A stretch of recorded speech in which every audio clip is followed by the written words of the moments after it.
A very happy new year and good afternoon, everyone. Welcome to the NSSF Financial Literacy Program, our monthly webinar. Yes, we are back. We last spoke last year, but we are back. This conversation is going to continue on and on. Because guess what? Money doesn't rest. You don't rest. Why should we rest? Apolombo is my name. As usual, in the next 2 hours, we constitute ourselves into a school of money and we learn about money. We learn about the habits that bring money, build money, lose money. And with me today, I have very gracious, very experienced teachers of money. You'll get to see them at a certain point later on. But I kindly remind you that Headmaster Sir still remains my title, and you will address us as such in this school of money. So thank you for sparing your 2 hours to just talk about money. Today, here we just talk about personal finance, and we're talking about those things that we can do.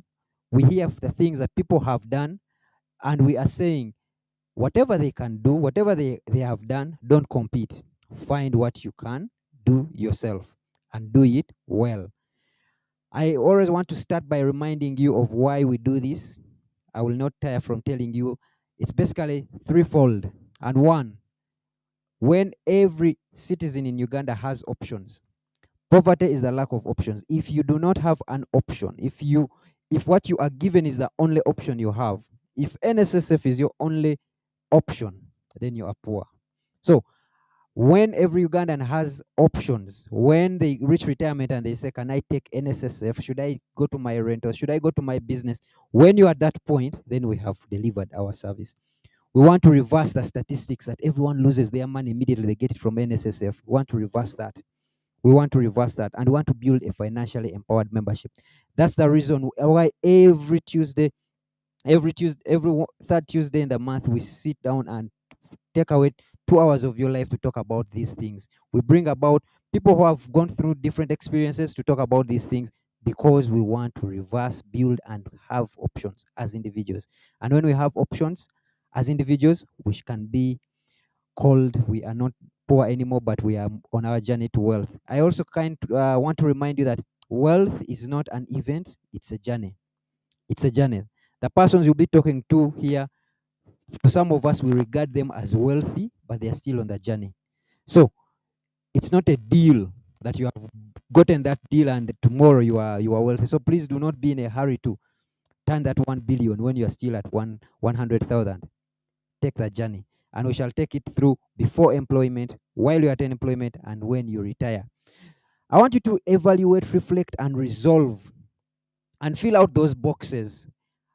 Make this as simple as possible. I'm not the subject matter expert here, but they're going to be telling you. And I'm saying start with a blank sheet of paper and fill it out. Fill it out. Fill it out with what you feel in your year. Separate your year into 4 quarters. Separate it into 12 months. Separate it into weeks, days. But whatever you do, start somewhere. Start. You need to evaluate what happened last year. You need to reflect on that and then resolve to move on. We cannot live in the past, but we cannot ignore it either. So, ladies and gentlemen, this new year, a study was carried out, and it was found that of people who resolved, usually it's 35% that stick to their resolutions for that year. All of them. They make their resolutions 10, 5, 1, 3, and they stick to them throughout the year. Experts have also said that don't make more than 3. Actually, I have met one amazing lady, and for her, she has only 1 resolution to connect. So but I'm not the expert here. The experts will talk about it. 50% have stuck to at least some of their resolutions. So you have a higher chance of succeeding if you have fewer resolutions. But whatever you do, you need to resolve. You have 52 weeks, you have 12 months, and get an accountability partner. 1 or 4, not a whole crowd, not the whole village, not the entire Uganda. Get an accountability partner. It could come in terms of a supervisor, a brother. It could come in terms of a coach, a mentor. But whatever you do, When you resolve, don't keep silent about it. So that when you achieve, we just say, that's what exactly I wanted to achieve. There is a number of us who right now are engineers, and probably your resolution when you are young, you are to become pilots, but you are confidently telling us, where I am is exactly where I wanted to be. Why? Because there is no accountability partner to counter that. I also found in one of the research, these are the most popular resolutions people make: health, physical health, weight loss, eating healthy, self-improvement, mental health, work and studies, quitting smoking, consumption, reducing on the consumption, doing something about your personal finance, quitting drinking, to to connect more with friends and family, improve your home environment, work on your hobbies, engagement, love. That has been. But what in all this, what is yours? What is yours? It is very, very key that we bring this conversation back to you. As these ladies say, a person can either discipline his finances or his finances will discipline him. As we start this year, I want you to think about that. You can either discipline your finances or have your finances discipline you. Allow me to stop here. I am not the speaker today. I have a full room of speakers, but I will allow Joan, who is our moderator today, to do the honors. Joan is the founder of Imagine Me Africa. It's based in Uganda. She's an international coaching federation professional certified coach with over so many hours of coaching and training. She's on employment transition, but she will tell you more about what that means. Whether it's a person getting into a new job or moving to the next or going into retirement, she's the person, the go-to person. Joan has been kind enough in the last year to offer NSSF, and we have sent this offer to you, our members, free coaching hours where she just sits with you and you to understand where you are in your journey. Some have used them well, others have misused, but we thank you, Joan. She believes that people need to experience professional coaching. She's the founding and current president of the International Federation, Coaching Federation, Uganda chapter. Her focus is building Africa's coaching hub of choice. Joan, thank you so much for honoring our invitation and starting us our year. It has become a routine that you always start our year. I hope even next year you honor the invitation and you come back. Thank you so much. Please introduce your panel. Thank you so much. Thank you so much, Headmaster. So, Headmaster, sir. So I'm happy to be back to NSSF. Of course, I should say that NSSF is also home because I also have some savings in there. So we are eyeing the money and seeing how it's growing. Just a quick amend to the introduction. Yes, until Saturday, I was the president of the International Coaching Federation. I just handed over the tools of power to somebody called Joseph Ajal. So I don't want the ICF fraternity to say that I've decided to run with the office. No, I handed over. So thank you so much. I'm happy to be here this evening as the moderator for this session. My name is Joan Mugenzi, and I am I'm a transformational master coach that is focusing on employment transition and everything that fits into that. And I am a student of money.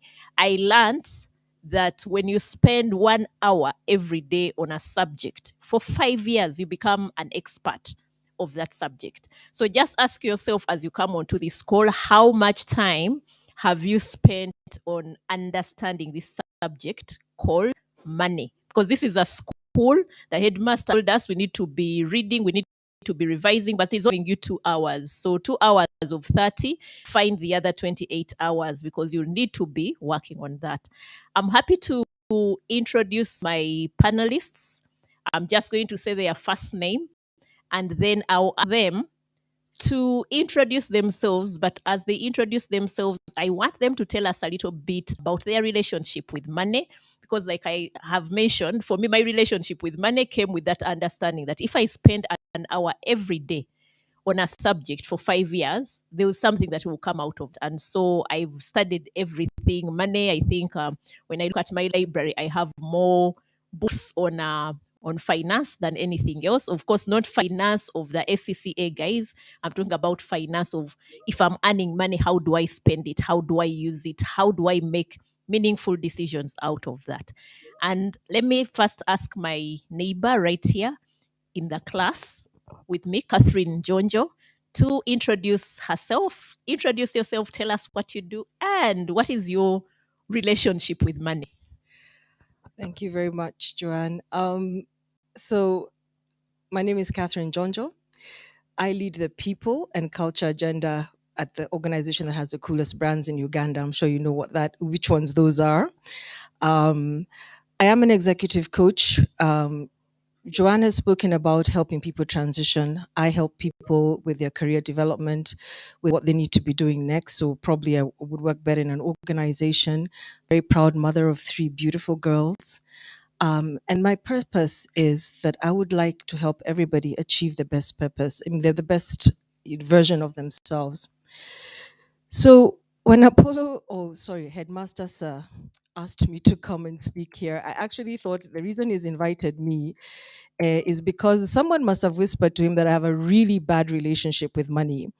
Actually, my bank manager now must be wondering, what's Catherine doing on that stage? So my relationship with money, unlike Joanne's, where she actually is a student, I'm still trying to figure out that relationship. On some days, it's a good one. We walk together, we work together. On some other days, I have no idea where that person goes, and I have to sort of dig very deep to find where did my money go.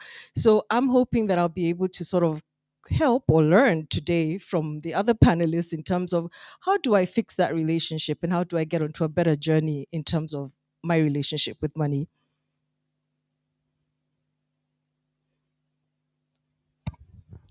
Okay, thank you so much, Catherine. Beautiful introduction there. Relationship with money. So sometimes you're looking for your friend, and other times your friend is hanging around. And yeah, as a matter of fact, I guess money is our friend and gives us the liberty to do with it whatever it is that we wish.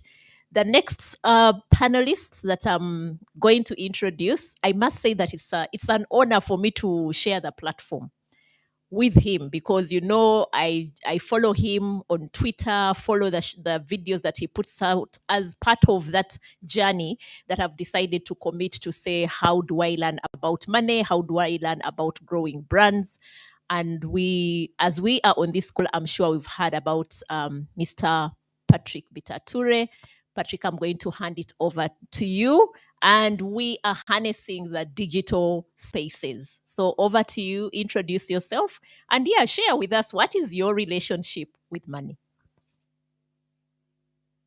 Thank you so much, our moderator today, my co-panelist, Apollo, and everybody else out there who's listening. I'm a businessman, and some of you have heard about me.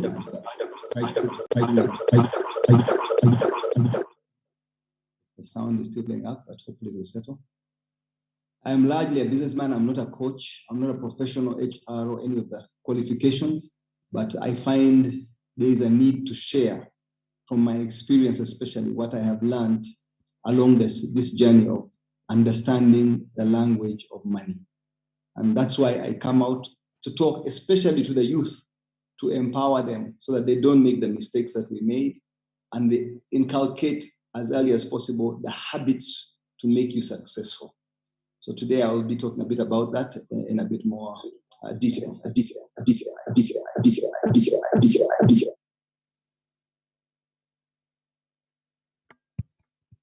Yeah, a very interesting introduction right there, and I like the fact that you say that one of the reasons that you honor this platform is the fact that you love to share from your experience. And probably I'll start with you to share with us your experience.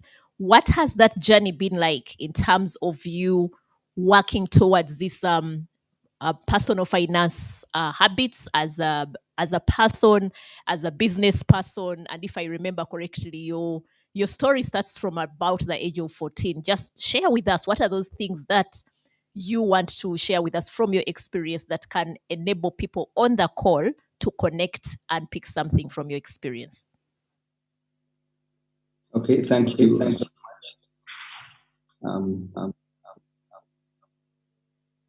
Many people have probably come across the story. It's on the internet, the story of Patrick Ture, how my life was changed from the time of the Idi Amin regime when my father was killed, and I had to snap out of the comfort of what I had all my life and accept the changes that were around me, and I had to adapt.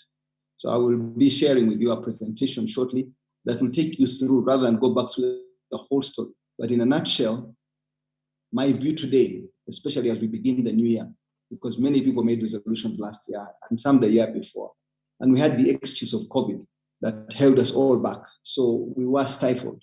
But now that COVID is hopefully behind us, we've got to reposition ourselves. We've got to refocus. We've got to resolve. And this resolve must be even much deeper because we've 2 years.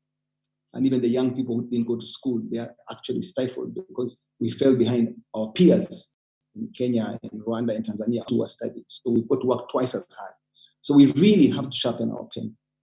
And for those who are just in straightforward education, because education should be one of the silver bullets to success, but not just rote learning. It's got to be financial literacy. It's got to be skills. It's got to be learning how to use critical thinking and those other things that we are not taught. Teaching people entrepreneurship and not thinking that it was just inborn in some people. Some people will have it and some don't. The discipline. These are some of the things that we shall talk a little bit more into detail begin this presentation when I'm given opportunity. So that I take you through the presentation to show you where I'm coming from. And I'll give you a bit of a historical perspective. But for my personal life, because I went to the conventional school system, I went through secondary school, through Namasagari, Nyakasura, Makerere University, then I went to London. But not that education had, but in the real world, I used less than 5-10% of what I learned in school. I learned everything after school. I started reading books that were different after school when I settled down in business. I had to first taste business, experience it, go through the pitfalls. And that's what made me who I am. And growing up, going through adversity and developing resilience, that means you are soft on top, but inside you're made of metal. You've got to be extremely strong to pick yourself up quickly whenever you fall, because you will fall. These are some of the challenges, some of the inspiration that I want to leave with the young people, especially, that it's extremely hard out there. Life is brutal. You've got to learn earlier rather than later how to deal with money, and because money is so important to give you freedom. When I see people who don't save, I'm almost in tears. We are so lucky to have an institution like NSSF, where the law was passed and there's compulsory savings for those who work. At first, we saw this as a tax and people didn't want to contribute. Now people are beginning to realize what an asset it is for the country. And we are so proud that we have NSSF. And they have huge funds and they're investing them and they are growing them. And I'm going to talk a bit more also about that in some detail. So around me, I have come from a family that was well-to-do. We lost everything. I went down and I had to survive without a father, without a shield, without protection. And I had to become the shield for my family. And I realized that you've got to inculcate in you values so strong, discipline so strong that will help you through this journey, because the journey is long and it's arduous. There are so many hills, and to climb those hills successfully and overcome the challenges that will be thrown at you, you need discipline. You need to save. You need to invest, because investing is the only way you really grow money. If you don't keep investing, your money is not growing. You've got to find a way of saving continuously and investing, so that you're always playing catch up with your investment rather than the other way around. Too many people here have got a wrong value system.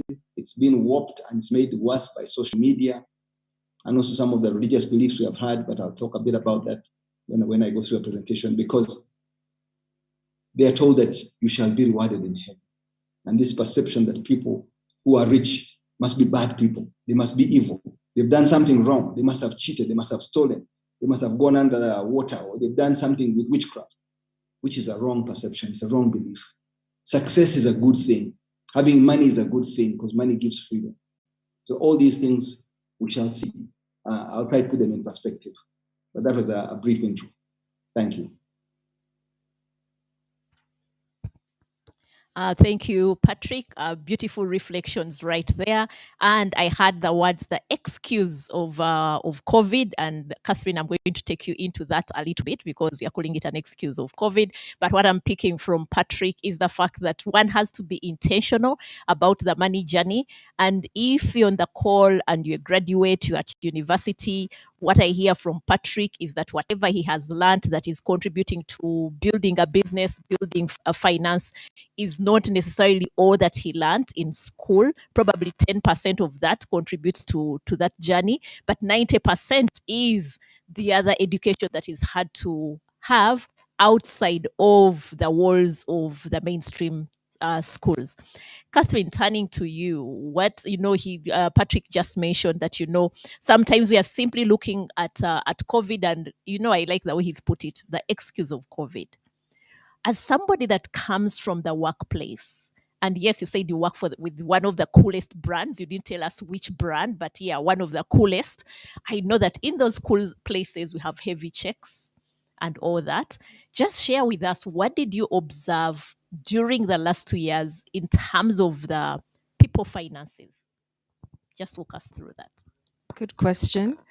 Coolest brands start with UG. And I and I know all of us know UG. And I think it's a spirit of Uganda. So maybe just to say that Patrick is right to comment on, to add what he said, that COVID, we see COVID as an excuse. I think for a lot of people, it was actually an accelerant. So right now, I think if you've listened to the news, Oxfam are trying to find a way of taxing all the people who made big money because of COVID. We call them COVID millionaires, and these ones made their money, in the right way because they sold masks, they got testing kits out, and that kind of thing. So, but what did we see in the workplace? And the workplace was a mix of two things. There are people for whom this was an accelerant, and they took the opportunities and they were like, oh, I actually have a little dukkha, so I can put my things online. So those who have personal businesses in the office, I saw them putting their products online, doing delivery services, that kind of thing. And then there are those for whom I think the shock to the system was quite significant. And they went into what is called a debt trap. And maybe we can go a bit into that a bit later. And they went into a debt trap because I don't want to use strong language. I just want to say that the opportunity, they could not see the opportunity. So what happened is then we started having to help people come out of deep holes where they had sort of found that maybe if I borrow here, if I borrow there, they're starting to hide from people and hiding from landlords. And why I say for us it should have been an accelerant is because in our business, we actually made a firm decision that unless we really had to, we were not going to do pay cuts. But I do know there are organizations that had to make that decision around pay cuts. And even in those spaces, you still find that people went and took advantage of the opportunity, and it became an accelerant rather than an excuse for them. So maybe that's what I'll say in summary, Joanne, around what we saw.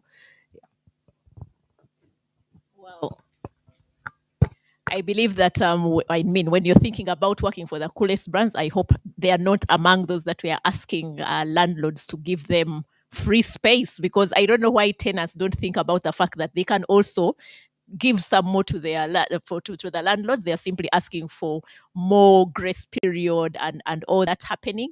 And it's very interesting, the things that you are able to observe in the workspace. And I think the challenge that sometimes we see in the workplace is that when the paycheck is hitting your account on the 25th of every month, you forget about the fact that there's the real world out there. And hopefully this is something that we can challenge ourselves on and say, what did we learn? I hear you mention that people started to run what they tend to call side hustles. I hope if you have what you're calling a side hustle is not just your side hustle, that it is something that you look at as something that you can grow and it can turn into a major income source. Now, Patrick promised us that he has a presentation to make. I don't know if he's able to share his screen so that he kind of makes that presentation, and then that will kind of give us another transition into the next phase of our conversation this afternoon. Before he does that, let me just introduce to you the people that are on this call as Patrick gets ready to share his presentation. Kindly, we would like to know who you are for the purposes of the panelists to articulate their message. Who are you? So there is a poll question there that who are you? Are you below 20, between 20 and 30, 30 and 40, 40 and 50, or above 50? Are you male? Are you female? Would like to know for the purposes of articulating this conversation. And we would close this poll in the next 3 seconds so that we go to the second one. Kindly close and we see and share these results with the persons, with the panelists here. So the results are the majority, 41%, are between 30 and 40. We have 29% who are between 20 and 30. Between 40 and 50, we have about 23% and 7% above 50. When it comes to the gender, the majority are male, 54%. Yes, 54%. Males, oh yeah. If Anna Maria is kind enough to give me the second poll so that they get all this information, we want to ask you another question here. For the panelists here to be able to associate with you. Poll question 2. Poll question 2, please. We want to understand if you are a person, do you make financial resolutions? Last year, going by last year, did you make any financial resolutions? Yes, no, or maybe you made. You don't know whether you made or did. Yes or no. Number 2, did you pursue that set of resolutions you had made last year? We are trying to reflect and evaluate. Did you? So there you can let us know whether you partially pursued, absolutely pursued everything, or somehow. All these are, we are giving space to all the types of answers that can happen. Somehow, or you didn't. I hope you haven't posed my question yet. And number 3, would want to have you set financial goals for this year? Yes or no? Anna Marie, if you can do my have that poll run. Is it running? I don't know what that's a technology, but yes, as we are waiting for the poll to run, it will run for 20 seconds. What is it that did you do any financial resolutions that year, last year? Did you follow through them? And this year, what are you doing? Yes, it had disappeared. Apologies, but it has come back. Kindly use this next 1 minute. As you are filling out this, I'd want to just read out some of these. Catherine, people are saying they like your honesty, talking about their relationship with money. Patrick, they're talking about things, talking about you are our hero, you are my hero, you are my mentor. I'm getting question here, comments on Joan. Joan, thank you for the dine and dream. It is a good guiding stone for my life in the new year. So so much is coming in here. Yes, if we can stop that question, that poll, and we understand. Last year, 78% of the people here made resolutions. 16 didn't. 6% maybe they made. Maybe they are not sure. Did they pursue? 48% did pursue.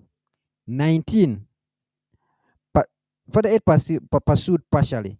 19 absolutely yes, they did pursue. Somehow were 19% and 15% it's a no. Have you made financial goals this year? 74% yes. 6% no. 20% they are still thinking. And no one is thinking, why should we do this? So, ladies and gentlemen, Joanne, you see that's the audience we have. Joanne, Catherine, Patrick, kindly, we are eager to hear from you. Thank you. Thank you so much for the poll. It gives us an opportunity to understand who is on the call. I want to celebrate the fact that we have 54% male on this call, because when it comes to things finance, in most of the audiences, I tend to find more women, and then I can see that over 80% of the people on the call are between the ages of 20 and 40.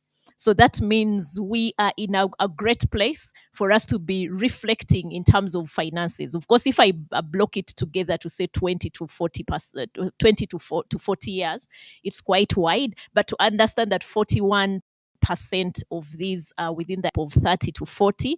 We know that 30 to 40 is really the age group where people are beginning to accumulate wealth. They are growing their capital, investing. If you're not doing any of those things, you need to think about the circle of friends that you have, because those are conversations you need to begin having with yourselves. But kudos to the ones that are 20 to 30, because then you begin picking up the right habits. And what better way to pick up habits than hearing from somebody who has been in the money space since he was 14. But before I hand it over to him to share his slides with us, maybe Catherine, when you're listening to these statistics, the polls that have been run, what struck you?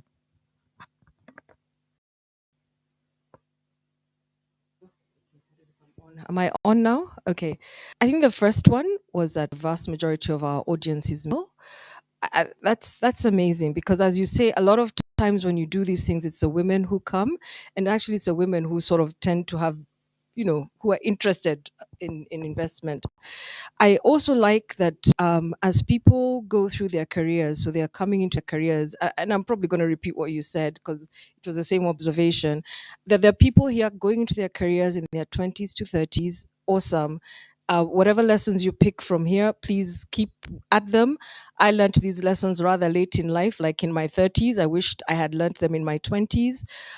So great to see that there's a young population here.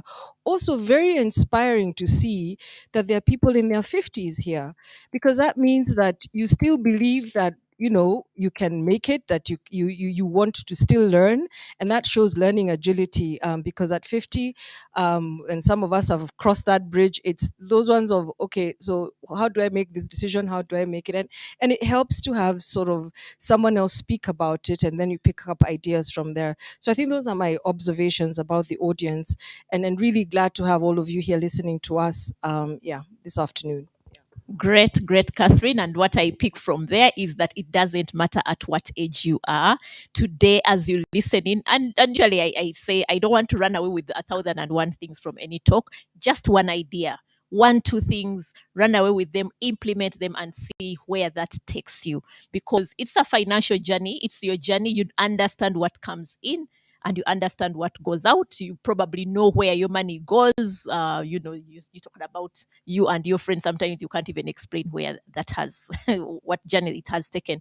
So I think we are going to kind of pass it on to Patrick to lead us through a presentation.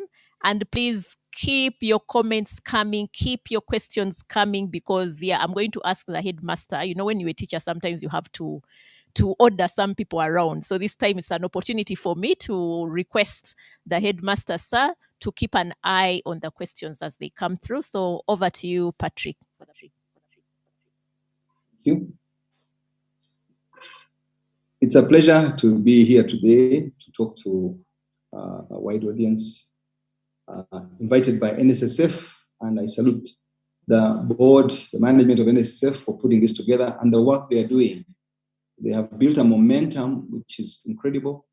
And even from the questions, I was looking at the Q&A, many people were doubting NSSF at the beginning, but they have won the hearts and minds of nearly everybody.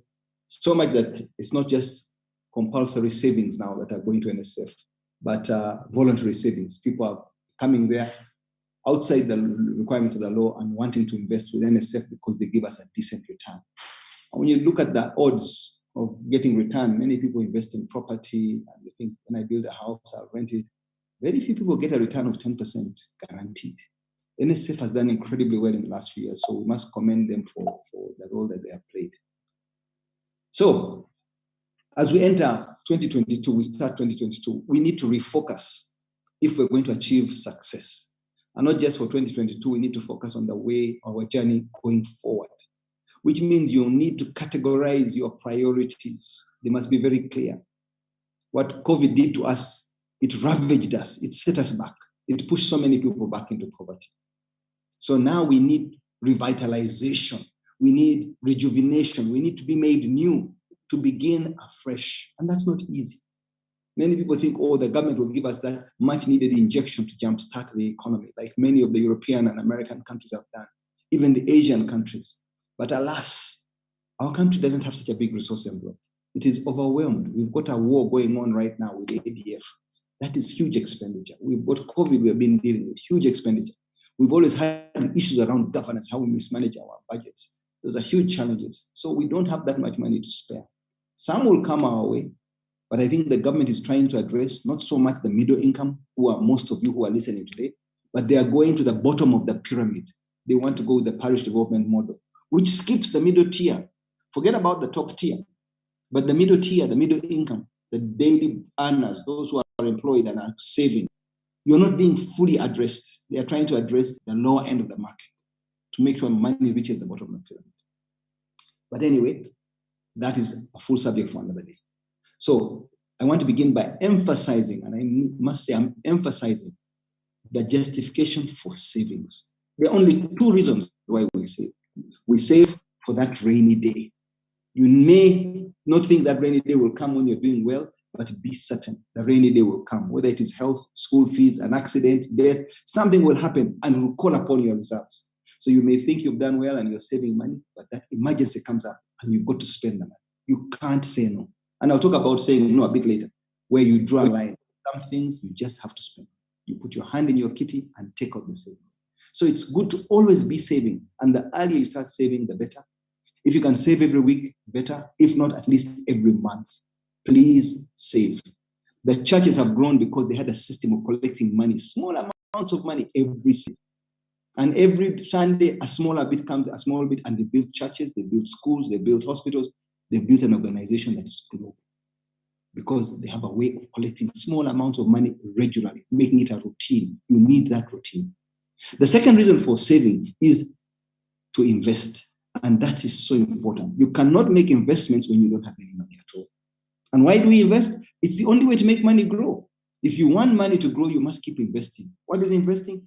Putting money where it can grow. You redeploy it. If you put it somewhere and it's getting 5% return, you see an opportunity for 10 or 15%, you move it out of there and reinvest it elsewhere. Many people think, I've bought a piece of land, that is fine. You're counting on appreciation of land. But investing wisely in a smart way, driven by numbers, is so important. And that's why I urge everybody to understand the language of money. The language of money is not Swahili or Uganda or English. It's a different language altogether. It's a currency of its own. And the sooner you understand it, the better. The only way to understand it is continuous learning. Even at my stage, I am still learning. I'm learning the language of money because it's such a dynamic language. We have come out of COVID and we are going into something similar to the Cold War. Are we going to go into another recession, a global recession? How will it impact us? More of that another time. You need to make a plan. I don't care what you call it, a roadmap, a resolution, a New Year's resolution. You need to make a plan.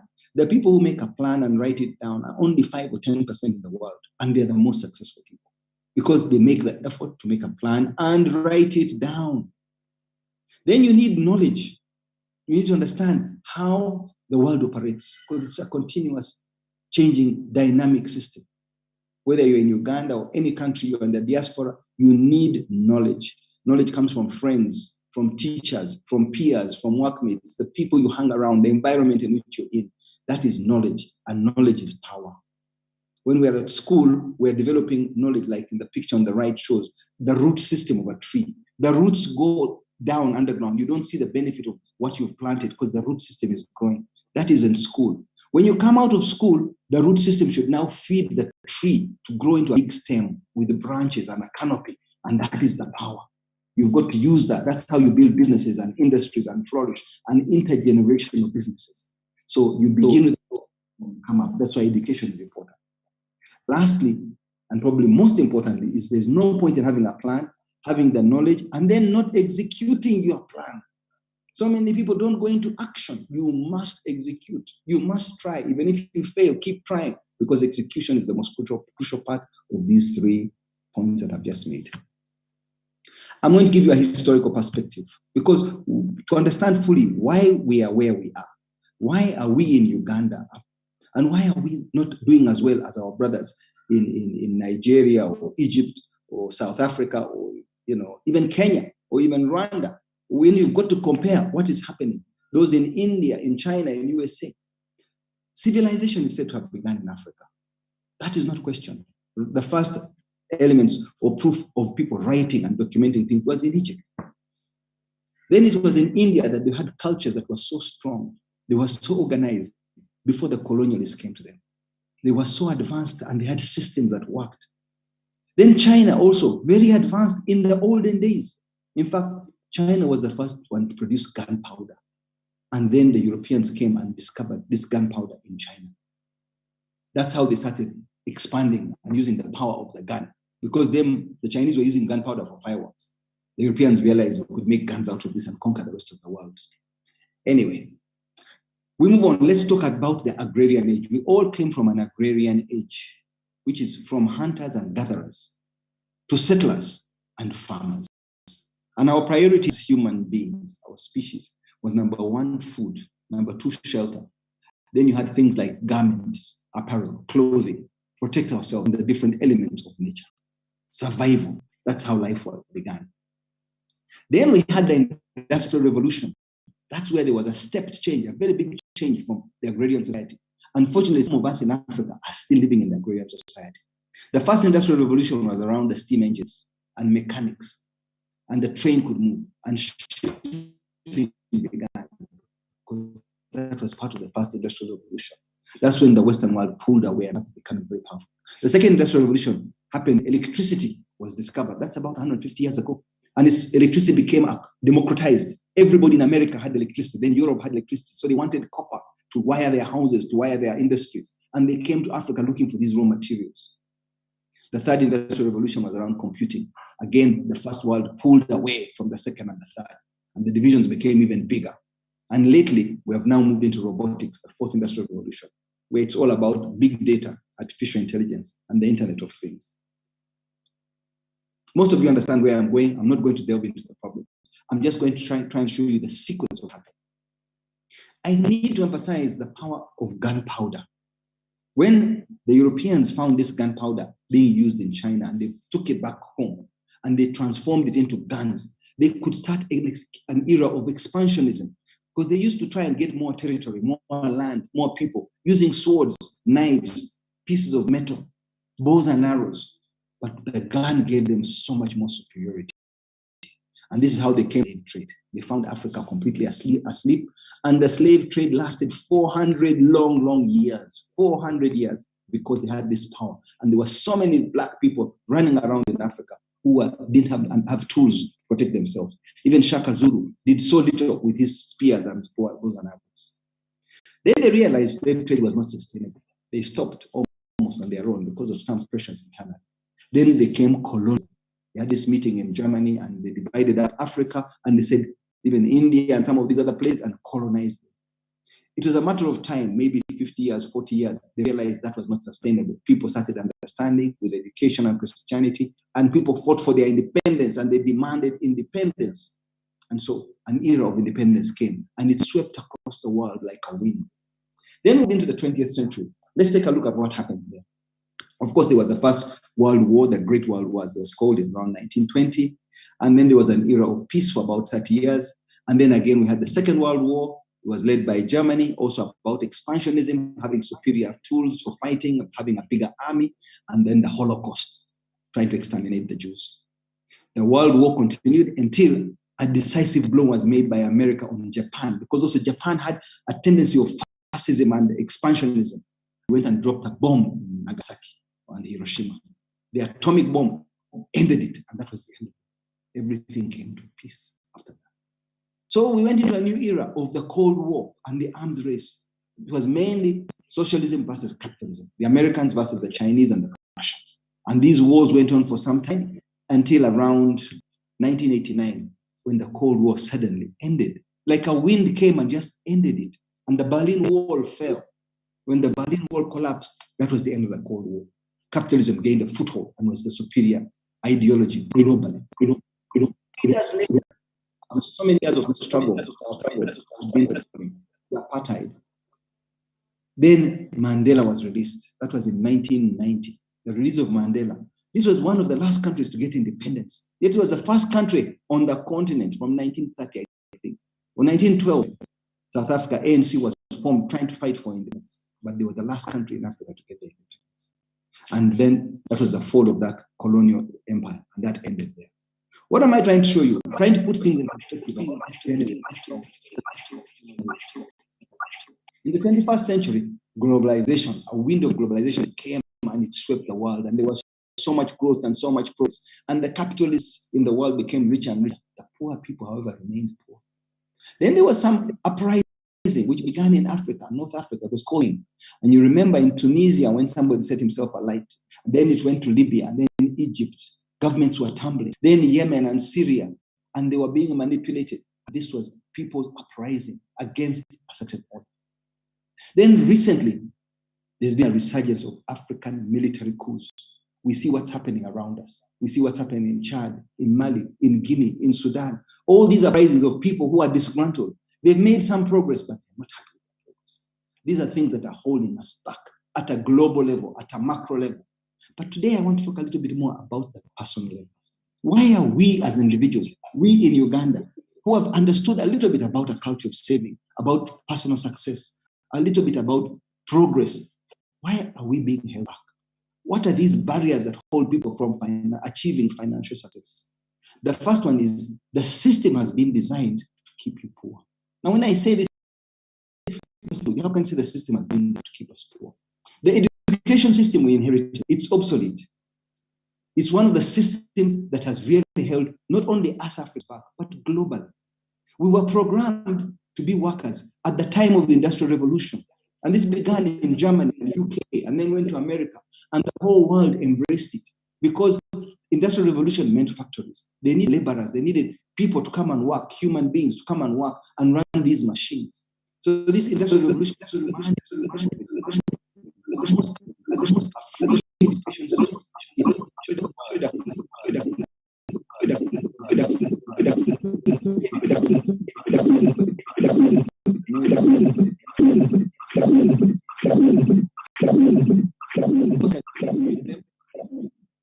Anyway, thank you.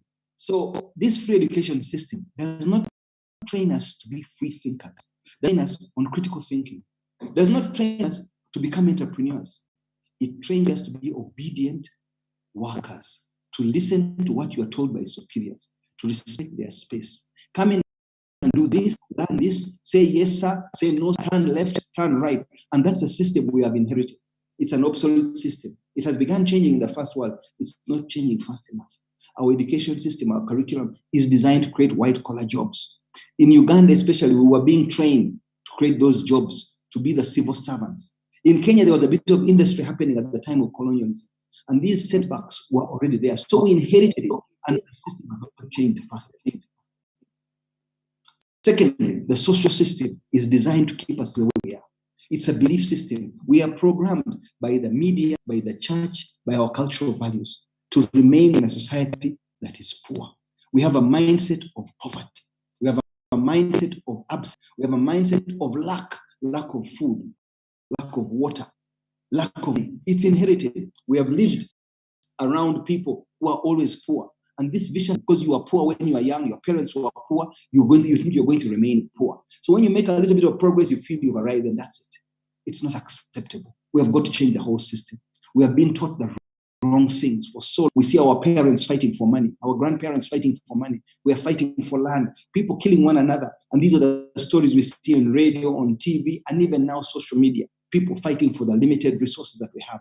Yet we are a society with so much resources, so much opportunity. We have Uganda is one of the richest countries. It's so abundant in so many things, but we are not even scratching the surface of these opportunities. Now, is it our teachers that taught us wrong? I don't blame the teachers. The teachers are noble people, but they were also programmed that way. And lastly, they teach us that rich people are bad. Don't be rich. Anybody who's rich must be evil. In our TV, in the programs, in the stories we are told, all the people, even in the church, you shall be rewarded in heaven. Leave these worldly things to those people who are greedy and evil. It is wrong. Having money, having wealth is a good thing. You transform your society. You can contribute to your community. More of that another time. Lastly, the economic system. The economic system has been rigged against you. Capitalism is such a system that it helps the rich get richer and it keeps the poor poor, or even makes them. Systems that have been designed for them. Especially today when you see the power of the people in social media. They manipulate the social media. They have the best brains in the world. They hire these young people from the best universities, the cleverest people. They take them to Silicon Valley. They work for Facebook. They work for Amazon. They work for the great companies. And they use the most powerful algorithms using computer knowledge and artificial intelligence to study you. It's like hacking you. They hack your brain to make sure that you spend. They make it so convenient for you to press the button, buy. You'll buy anything, even things that you don't need. This system has been designed in such a clever way. Our young people are getting hooked on social media, living a lifestyle that is not real. Instead of having a culture of saving, being frugal with money. When I see the people in India, in China, inherent in their values, we have embraced the Western system, and too many young people want to live one day. So the system is working against you. The billionaires have been the last. Now, the 10 richest people have doubled their wealth. In total, they have made over $5 trillion. The big banks have made so much money. The private equity funds have made over $60 billion in the last few years. Private equity funds. So the system is slanted against you, the poor person. You will always be a consumer. You're always on the receiving end. And it's hard for you to save when you're working and living hand to mouth, check to check. It's really hard for you to save, but we've got to find a way to break through. If you don't, and you need resilience, you need strength, and more about that.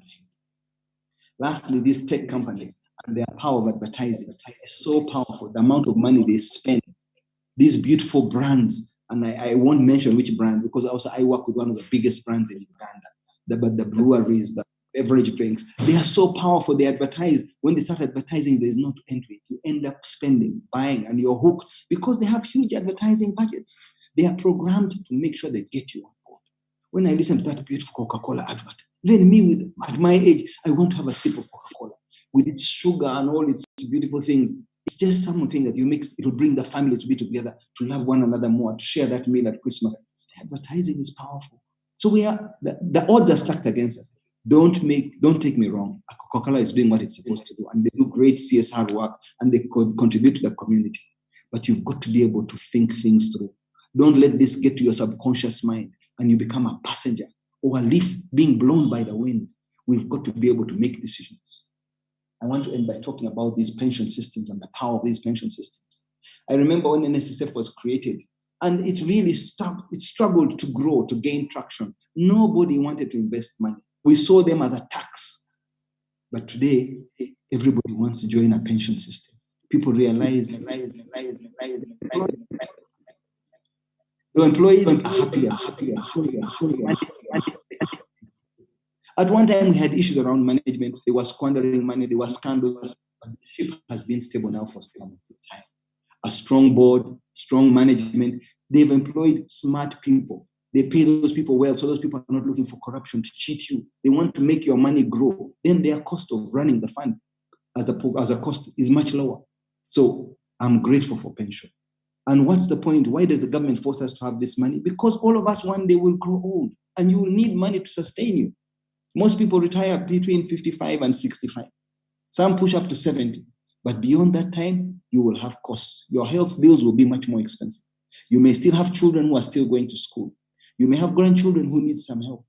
And traditionally, in African society, a father gives the child something as he retires. When your son graduates, you give him a piece of land or a plot of land or a car, or you help him start. But lately it had become the opposite, that young people are trying to look after their parents to keep them out of hospital and pay their bills and keep them in their house or give them a roof in the village, which is wrong because there was no plan about pension. Planning is so important. And the only way to maintain a pension system is to keep up savings. If you don't save, they cannot invest your money. If they don't invest, the fund will not grow. If they invest wisely, that fund keeps growing. Now, you as an individual, what do? You need to save. If you can save every week, I urge you to save every week. Don't just save every month. If you're paid and running a private business, put aside some money. That will help you so that you make an investment. But at the end of the day, you need discipline. I say discipline with a very big capital D, discipline. There are so many things that can help you become successful. And the factors for success are about 99. But there's one factor, which if you don't have it, the 99 will not work. And that is discipline. Discipline is a prerequisite to make the 99 other factors work in your favor. Otherwise, they'll be working against you. You'll try several things, but if you don't have discipline, you don't have structure, you're always going to be struggling. So I urge you to focus on discipline and stay the course. As I end, my last slide in summary, and this is a message to everybody, my parting shot. Choose your friends wisely. The people you hang around, the environment you stick around will influence you so much. The 5 people in your life you spend most of your time will influence you so much that you don't even understand. So choose your friends wisely. From childhood, as you can see these lovely girls, growing up, you need to have friends who have the same values. People will support you to grow, not to pull you down, not to discourage you, to encourage you and push you in the right direction, to encourage you to read books, to encourage you to listen to podcasts. Don't just sit around playing on social media all the time. Instagram, the things that the young people are so hooked on, fashion, clothes, music. When I watch our TV in Uganda, all the channels in the free time, they're only playing music, and that dancing is so correlated to sex. And then you wonder why our population is growing so fast. Number 2, learn to be independent. Set aside some time to think on your own. That being independent in the mind is being able to ask a few people, what do you think about this? But at the end of the day, you make a decision. Your decision should be independent. You learn to make that decision. When I learned that, I started growing so fast. I would seek advice, I talked to mentors, but I had to make decisions. And that independence made me the man I am. You need to educate yourself. You need to invest in yourself. I've emphasized investing. You cannot make investments outside when you've not made investments within yourself, in your heart, in your mind, in your hands. Invest in yourself. Financial literacy. There are so many good books there today. Some are being written by Ugandans. Recently, I discovered a book called Finlit, A to Z. It teaches you all the basics about financial literacy in a very simple form. It's beautifully written by a Ugandan. Look for it. It's not that expensive. Every school should have it. Educate yourself. Understand the language of money. So many people graduate as lawyers, as doctors, and they have no understanding about money. And a doctor, after 6 years of training, you come out and you accept a salary of 1 million shillings. You don't have a car. You're on a border. You're living a risky life. You can't have children. You can't have a roof over your head. What was the point of that education? You need financial literacy. It is more important than this conventional education. Don't get me wrong. We need doctors. We need engineers. We need teachers. We need all those professional people. But they need the icing. And the icing is financial literacy. Next point is learn to say no. An emergency will come. You'll have to dip into your savings. People want school fees. I had over 500 people asking for school fees when the schools began last week. Every member of staff, we knew the date was coming. The government even announced the 10th of January, people are going to go to school. But people had not planned. Or even if they had planned, their savings had all disappeared. So everybody's looking for a small loan to start school. They'll pay back over the next year or in the next few months. Sometimes you've got to say yes. As an employer, you do what you can. As a big brother, as a father, you do what you can. You help those around you. You help your neighbor. You've got to do what you can. But you've also got to draw a line and learn to say no. Because that's what kills us. We have such a big extended family in Africa, all of us. And that extended family breaks your back. The little savings are withered away. The Europeans drew a culture long ago. When a child reaches 18 or 20 years old, you get out of the house, you've got to become independent. They learn to say no. You want to stay in the house, you contribute to the rent. Here we have this culture where people live in their father's house. They are 40, 45 years old and they are still living with their parents, and their parents provide the food. They don't understand that you've got to go out and deal with the elements of nature. You've got to be healthy. If you are not healthy and you don't look after your body, however much you try, you will not be successful. The pain will be overwhelming. I've seen very powerful people who just misuse their bodies, whether it was through smoking or excess alcohol, excess partying, not sleeping on time, eating rubbish, spending too much time in the office, sitting on a chair, trying to work hard, not work smart, doing things in a way that their body is not respected. Respect your body. Avoid too much sugar, these white substances. Avoid too much salt, it's a white substance. Avoid drugs, it's a white substance. Avoid white flour, too much bread, chapati, white flour. All these things will come back to bite you, these white substances. Look after your body. Eat the things we have always eaten here. Organic, good, healthy food, a lot of vegetable. Reduce on red meat. With wealth, more and more people are eating red meat, and they don't realize until they are drinking and eating red meat and they have gout. And they say that's a rich man's disease, and you feel good about it. It's terrible. You need to look after your body. I can't emphasize that. Lastly, as I end, you need resilience, because you're going to fall down many times. You're going to have so many challenges. And if you don't have that inner strength that gives you character, that resilience to push through, to survive in challenging times. Many of you went through COVID and we didn't know how we'd come out on the other side. We don't know if this is the end of COVID. We hope this is the end of it, because now Omicron came and most of us seem to have got it somehow or the other, or some kind of flu. We hope that now we have an immunity and life can go back to normal. Let's learn to live with things. That's only one element of resilience. In the financial world, it is continuous. We've had COVID since I was a kid. We are fighting with COVID, or financial COVID. A war that we are fighting where you don't see the enemy. He's invisible. But if you sleep, your money is gone. You snooze, you lose. You've got to keep an eye on whatever you're doing. Whether it's in business or you're being employed, be diligent, work hard, be disciplined. There must be consistency. There must be commitment. You must be resilient. Resilience is a magic word. I must end there. Thank you. Thank you so much, Patrick. Very insightful presentation indeed. A lot of learning from your vast experience. And I must say that, yes, I think I was smiling to myself and thinking, the reason I am paid as a coach is to be a thinking partner. And what I heard you say is that people need a different level of thinking. Unfortunately, for many people, they still want to go to their brother, to their sister, to the house help to ask them where they should put their investment. So sometimes the people we are going to will help us squander our monies because we are asking the wrong people. And then there are a couple of things that I picked from the presentation. A realization that, yeah, we celebrate digital sales even right now. I mean, we are harnessing the digital spaces so that we are able to reach out to so many people out there who have called in. But we should know that everyone is looking out for an opportunity. What I pick from you, the fact that at any one time people are advertising. And so the question is, what are you consuming? I know that there are these memes that have been moving around that if your money is not enough, eat it. Okay. And people are taking it literally and eating their money because they live by the mantra YOLO, you only live once. So how is that helping you when eventually we know that our life expectancy is improving and you might end up living for another 30 years after your retirement? Just think about that. One of the other things that I picked from your presentation is the fact that, yes, we are comfortably living in our parents' homes at 40, at 45, and we don't even want to contribute to the we don't want to contribute to the budgets in the home, which is kind of absurd. And yeah, as I listened to you, you talked about the need for us to refocus so that we can have success. And you talked about knowledge, and you still continue to talk about savings. And I have two questions for you, Patrick, before I pass it on to Catherine for her reflections, and then we'll open it up to the other people. One of the questions that I have, because you mentioned that you have continued to be someone who is investing in knowledge, and I'm just curious to find out from you, what is your greatest knowledge, or what kind of knowledge did you invest in last year as we're having COVID?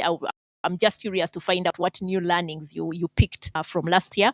The second question that I have for you is that many people are looking at the COVID season as a season of the economic downtime. And the question is, how can you make your money grow in a season where there is an economic downtime? Over to you, Patrick.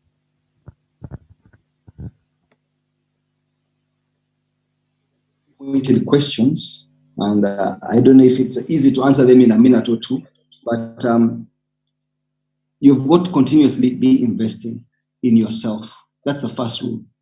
I was investing in myself from the first week we went into lockdown. I decided to start reading because that gave me a chance to slow down. I confined myself in the first lockdown to reading. I even thought I could write a book during that period. So I spent a lot of the time doing research and thinking about my life and jotting down some things, putting them on a computer, and trying to save some of these ideas. Partly for the country, they were in the US and when the COVID hit, and they stayed there for about 6 months unexpectedly. They had gone for a 2-week visit and then got stuck there. So you jot down things because you don't know if this is the end of the world, and it was useful to reflect on your whole life. So the books I read were largely books about empowerment, building businesses, succession planning, the things you've got to do to be excellent, in pursuit of excellence, because you moved from mediocre to good. Now you want to move from good to excellence bar. How do you do that? What makes a good company last so much longer? That's when I began a series called Built Businesses That Are Built to Last. And I started doing live recordings, sending these recordings on YouTube and some on Twitter, Facebook, so that people who are following me could learn what does it take to build businesses to last. And I realized most of the people could not concentrate for 45 minutes or 30 minutes. So I started making very short clips of 3 minutes, 3 to 6 minutes. And then the following of those video clips started growing because people don't want to concentrate for a very long time. But that's the only way I could effectively share the messages that I wanted to share with young people, especially about building businesses, because too many businesses start and fall. They fail in the first few years. And especially during a COVID period, how would we pick ourselves up? How do you come out of this? You can see how the schools are struggling. So those are some of the lessons I learned, and I kept reading. COVID has been an unprecedented challenge. We've not been through this. It's like coming out of a war, and you've got to pick yourself up, and the government can only help you so far. The government has a limited resource envelope, and there was a feeling of a lot of negativity. They think, oh, some people stole the COVID money. Oh, some people did so well, and they seem to benefit out of it, which left a very bitter feeling in people's mouths. Already, there is so much inequality of income in the country, and the rich kept getting richer, the poor kept getting poorer. So I felt I had a huge responsibility to go out to the communities and do something different. So I had to begin at home. I went back to my home. I hail from Uganda. And we began an organization called ICON, which is Uganda Community Organization. And what was my agenda? I was trying to bring the community together, to do things together, because we had been bashed by COVID as a community. And the only way to come out together stronger was being united. A united front will be a stronger front. So I wanted them to be financially literate. And I had the privilege of inviting Charles Ochichi of Enterprise Uganda, who came to Uganda and spent a week training the people. And that training was tremendous. It turned around people's minds. That mindset change was unbelievable. Also, we had Stanbic Bank come and do an incubation and train the people. That alone.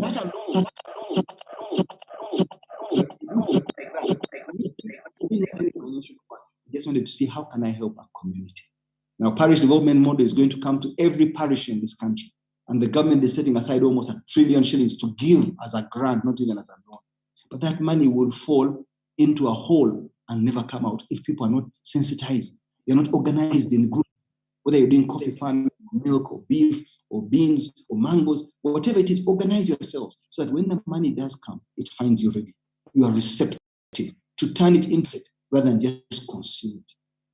All these programs the government has had, some have had some benefit, but we would have had so much more benefit if we were efficient and we were well prepared. So that's what I've been trying to do, to build a model first in my home area of Uganda, then scale it, the neighboring countries, the neighboring districts, whether it is Kazo, Kitagwenda, Fort Portal, Mbarara, Bushenyi. I want this message to go across and they see how you do something, but you must have a model. and it's using data. It's a data-driven model. Because today, we need to use big data. We have so much power using the internet. We can capture so much. Everyone's got a national ID. We can know what people are doing. We can help them. We need to empower these people. And what they are lacking is simple financial literacy. What me and you see as common sense, they have no idea. And all we want is those who are earning 5,000 shillings, how can we help them to earn 10,000? Those who are earning 10,000, how can we take them to 30,000? He who's riding a border, how can he move from border to the next level of business? Because too many young people get in there, start making money from border and stop. It becomes a lifestyle.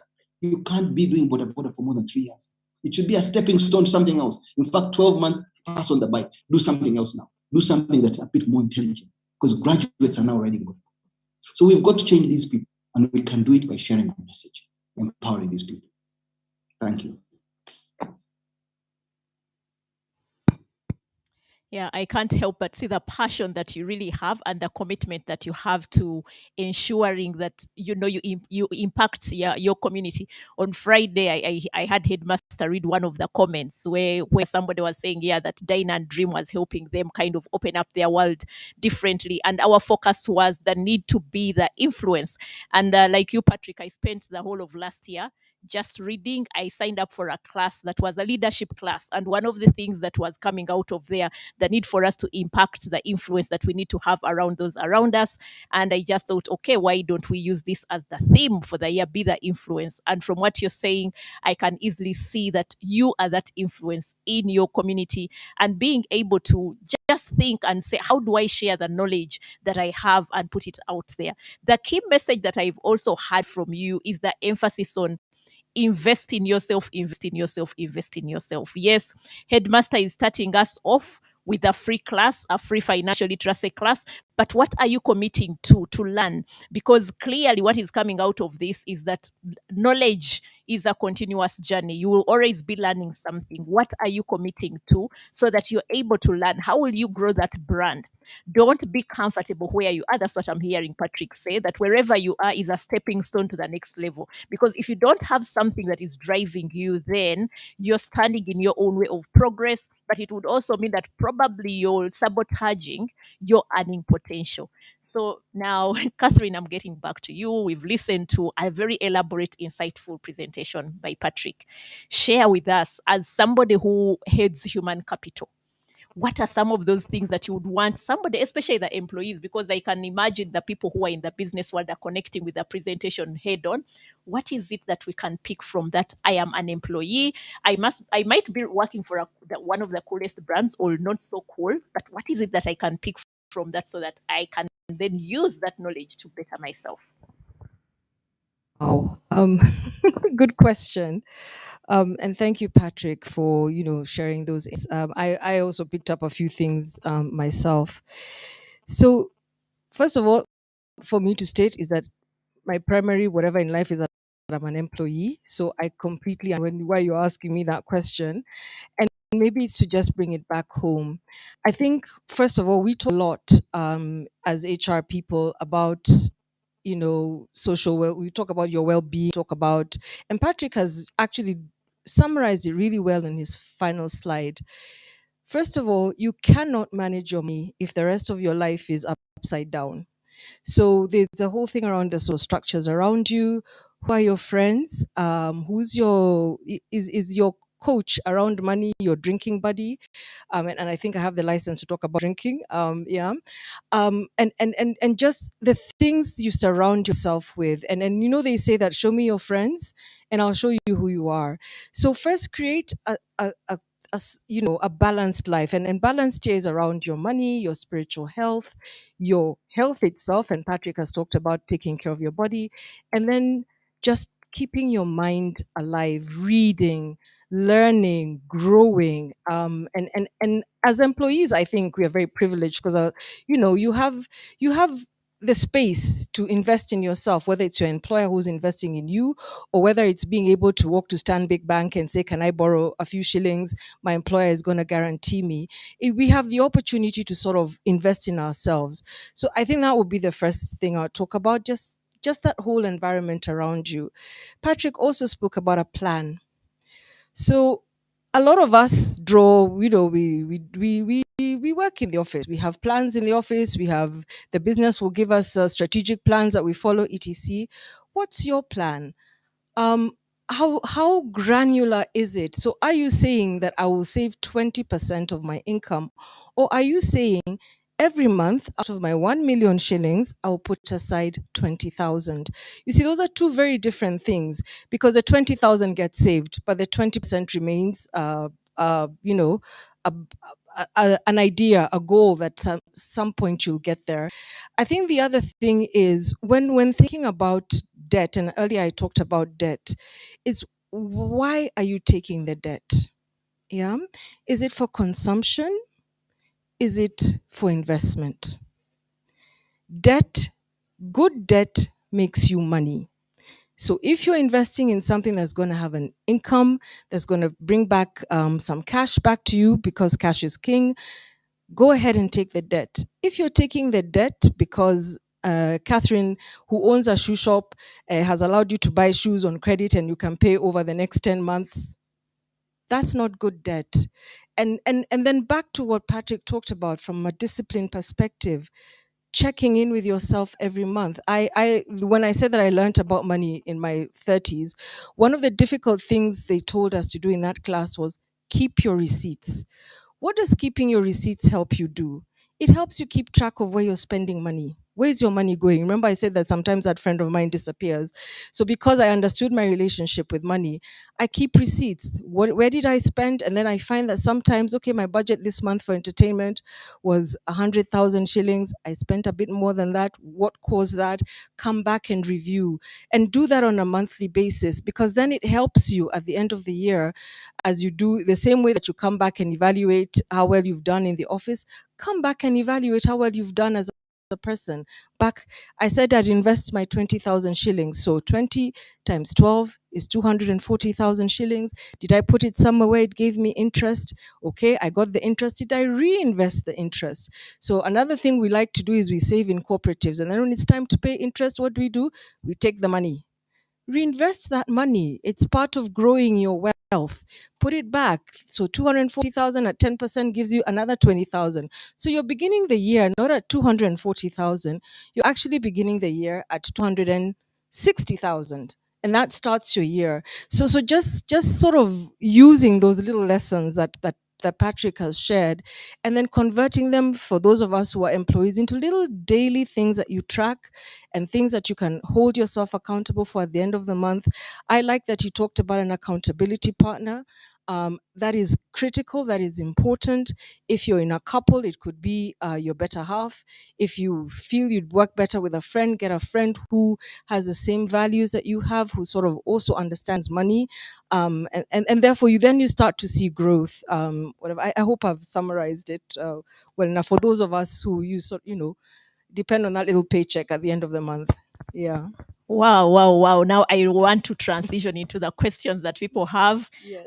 Headmaster, I can see we have those people who are doubting whether really, when I'm continuing to save with NSSF, will I ever get my money? But well, that's not the reason we are here. The key reason we are here is to just evaluate our personal finances and think about that. So Apollo, just take note of those so that maybe when you're closing, you can speak to them. But you just said that you wish, you kind of, your eyes were opened when you had already transitioned into your 30s. And somebody is asking here, what are the key things that a person below 30 should focus on to take on life with stability? Now that you can talk about that with hindsight. And the other question that you can actually respond to is, where and how does one find a mentor? Wow. Okay. Let me start with the lessons I wished I had learned in my 20s. I think it was about the budget and that discipline. I think, if you're 20 and your first paycheck could be maybe even just 300,000, yeah, it's very tempting to change your lifestyle. Very, very tempting. And a lot of us change our lifestyles. We move to a new neighborhood. For those of us who are young, we move out of our mother's homes. And we want to go and be independent, which is a good thing. But if you're going to move out of home, look at that 300,000 and ask yourself, where is it going to get me a good place, a good and a safe place to live? If you have the option to stay at home, do, not forever. and then contribute to the bills at home, and but then you find that you can save money better. So that's the first thing I'd have done. It's in terms of just having a budget and knowing where to invest money. So the other thing I learned in my 30s is getting a financial coach. Now there are a lot of quacks, a lot of people who tell you, come, I'll show you what to do with your money. And there are also people who sort of, and this is no whatever to anybody in the insurance industry, they come and sell you these products, invest in an education policy, invest in this, invest in that. If you are in a pension scheme that's run by your organization, for example, or for example, even NSSF, there are people who are advising you in terms of where to invest this pension money. So they invest the money on behalf of the company that you work for. Reach out to them. Where's the best place to put my money? Where's the best place to sort of put aside a little bit of money? I talked earlier about the cooperative. I wish I had put more in the cooperative when I was younger, not for borrow, because then what I've seen in my older years is when I reinvest the interest that has come, it sort of catapults that money into more money the next year. So it's just sort of being very present to your money and having a really good relationship with your money, which I didn't have when I was younger. I thought money was for spending, not for saving, but having a really good relationship with money and understanding that money is a tool. It is not the end. It's actually a means to an end. It's not actually the end. The question around mentors. So let me talk about financial mentors, perhaps. And I like that Patrick has started what he's doing on YouTube. I actually follow him on YouTube as well, learned a lot of things. Also just admired the way he's been able to create intergenerational wealth. So you can see that even his daughters are coming up in the same way. So one is just following people on the internet. There are people who give great ideas.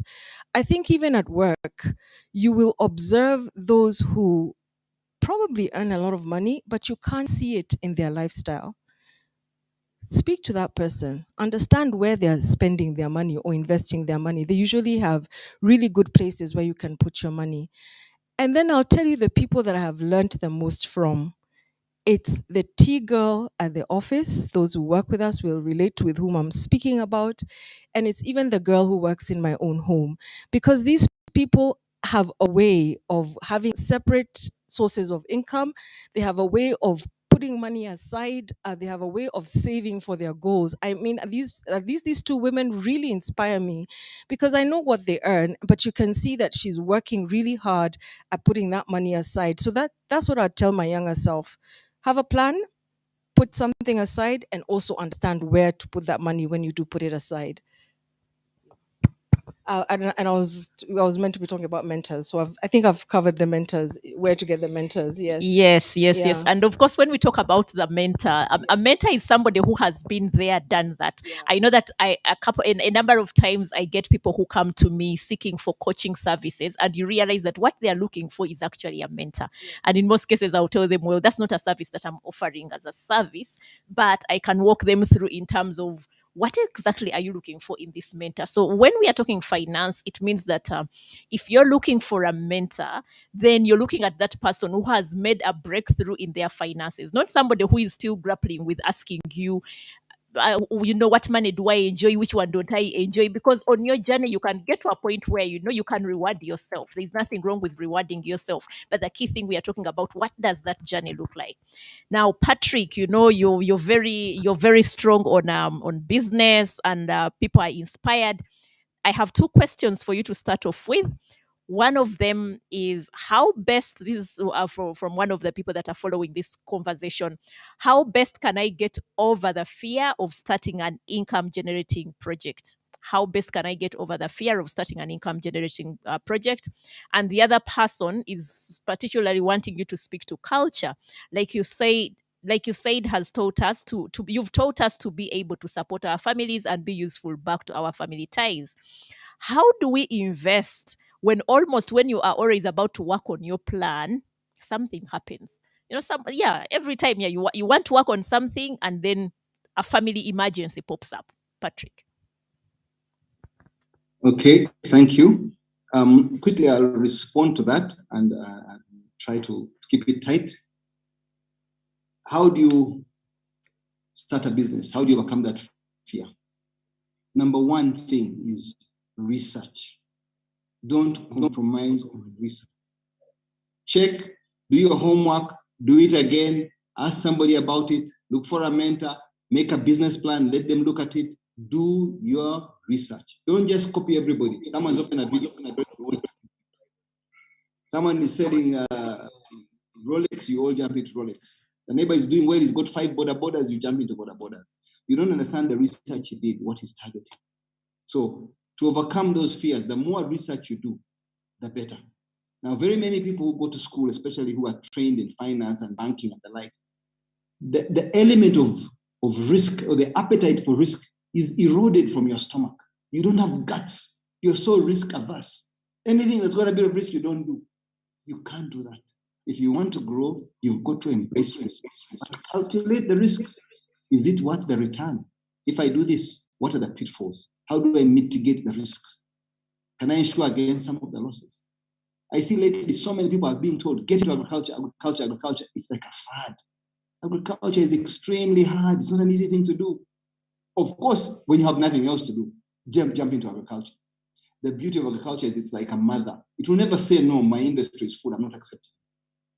But better go into industries, better go into trading, better go into services, banking, MTN. Those things are easier than agriculture because there are so many things that are outside your control in agriculture. Even the guys who have got a strong stomach. I tried agriculture and I lost a lot of money. I still do some farming, cattle farming. It doesn't make money, but it gives me pleasure. Sometimes it makes money, the next year it loses money. Sometimes it makes money. So on average, I don't make money from agriculture. I'm not saying don't do agriculture. If you're going to do agriculture, do it well, full-time, not remote control. People have made money in coffee, in the most basic products, beans, groundnuts, millet. Those who go into horticulture, more sophisticated stuff, greenhouses, they're doing very well. Avocado. The demand is always going to keep growing because our population is growing, and if we can even export something, a higher value product, that's even better. So I urge you to do your research, and that will go away. The next thing is read. I've gone to the bedroom because I keep my books in the room now. Whenever people want the sitting room, they borrow them and they don't return. For Christmas, just this year, I got almost 30 books from family members as Christmas gifts because people know that that's the only way to please me. What gift will you give me that I will be really happy? So nearly all my close relatives give me books. And some of the questions were, what books should we be reading? So I'm happy to share with you. Maybe some of you who have got your phones handy can quickly take a picture of some of the books. The Power of Now. It's an amazing book. Don't postpone. Do things, whatever you can do today, now do it. I've seen people who have been mentoring, and this book has helped them transform their lives. I've seen them grow so fast in the last 4 years, 5 years, because of embracing the power of now. An amazing book. The Power of Discipline. I got this for Christmas, and I read it the day after Christmas. I went through the whole book. It's a small book, and I went through it immediately. Yet I think I have discipline, but it's written in such a way that it's so powerful, so beautiful. You keep refreshing yourself. I talked about looking after your body. Total fitness after 40. You've got to look after your body because if you don't, there's no point in having all the money and your body, you're stuck in a wheelchair or you're bedridden. So many powerful people struggle at the end when they try to address certain things later in life. And all it takes is half an hour, 45 minutes of exercise every day if you can. If you can't do every day, at least 3 times a week. Exercise your body. Make sure you do your health checks. Look after your body. Another book that I really like, written by an author I really admire, is Tom Peters. He's the one who wrote The Pursuit of Excellence. Now he's written a new book, Extreme Humanism, Excellence Now. This is what I'm reading right now. Let me tell you a secret about rich people all over the world, not just here. The really rich people in this world always have a book by their bedside. They read, even if it's only for 5 minutes every night before they go to bed. You get in the culture of reading. If it's not at night, during the day, sometime in the morning, read a little bit, just a little bit, and you see how that paragraph will inspire you. It will take you much further. Other books that I'm looking at, I've not yet started, Purpose-Driven People. It's very good. I just browsed it. I've not read the book properly, but I'm going to. These are things that I'm looking forward to. These are like my Christmas gifts that I've not really opened. The Advantage, also got it this year. My children know the kind of books I look for. My wife too. Lead from the Future. Very useful books. This year, or end of last year, I was appointed the chairman of Bolloré. I started reading about logistics. Bolloré is the biggest logistics company in Africa. Being made the chairman in Uganda needed me to refresh. I can't assume I know it all. You've got to go back and read. How to succeed in the African market. You've got to read before you go to these African markets. What are the differences? Some brilliant people, brilliant minds have these books. They make a very big difference, especially if you want to go to Kenya, Tanzania, Nigeria, doing many books that are being written. And these books can help you. So reading. This one is called Be, and it's relevant for Africa. It's written. Unlike some of the other books like Rich Dad, Poor Dad, Robert Kiyosaki, Tony Robbins, those books are inspirational, but they're written for a market that's different. Back home, we have some very good books. The Right Honorable Prime Minister Katikiro of Buganda, Charles Mayiga, he wrote this book, Work and Prosper. He was inspired. I spoke to him when the COVID had just begun, and he took from the ideas I was talking to his group of people, where he was listening in. We did a 1-hour session, and he captured those things, and he says it motivated him to write this book. This book is for you in Uganda, for people with small businesses. Someone with 1.5 million shillings. How can I start a business? How can I be inspired? How can I work hard to grow it? I talked about financial literacy. A Ugandan has written this book, One Peter Nyazi. It's a very good book. Very simple. It's almost like a dictionary. How to understand the business terms in the language, whether it's a stock market or your small business. So embrace yourself with books. Embrace yourself if you don't like reading, with podcasts, with CDs, with DVDs. Listen, learn, but continuously keep growing. You grow by reading.